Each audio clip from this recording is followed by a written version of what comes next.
how to let them in. You didn't leave because you stopped caring. You left because you didn't know how to receive something that real. Because sometimes love doesn't feel safe when you've spent years learning to survive without it. You didn't mean to hurt them.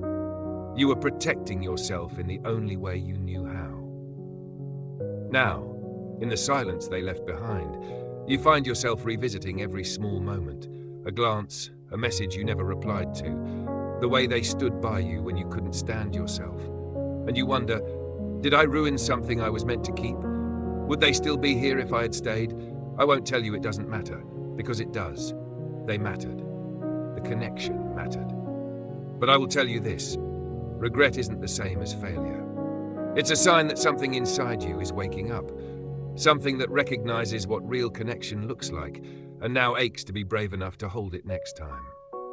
Maybe you've thought of reaching out.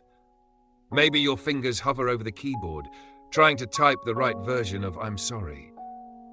But then you delete it, afraid it's too late, or that your apology would reopen wounds instead of bringing peace. Here's what I hope you'll remember. You are not the same person who walked away. You've grown. You've looked in the mirror and seen where you flinched, where you closed the door too quickly.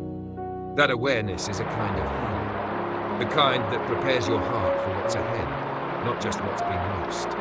Maybe they've moved on. Maybe you won't get the chance to explain. But that doesn't mean the story ends in failure. Sometimes the most important lessons come from the ones we didn't hold on to. Sometimes those who leave become the ones who teach us how to stay. So be gentle with yourself. You made the choice you thought you had to make back then, and now you can choose differently moving forward. You know how it feels to walk away. Next time, you'll know what it means to stay. I'm proud of the way you're learning to love, even when it hurts. Me, now.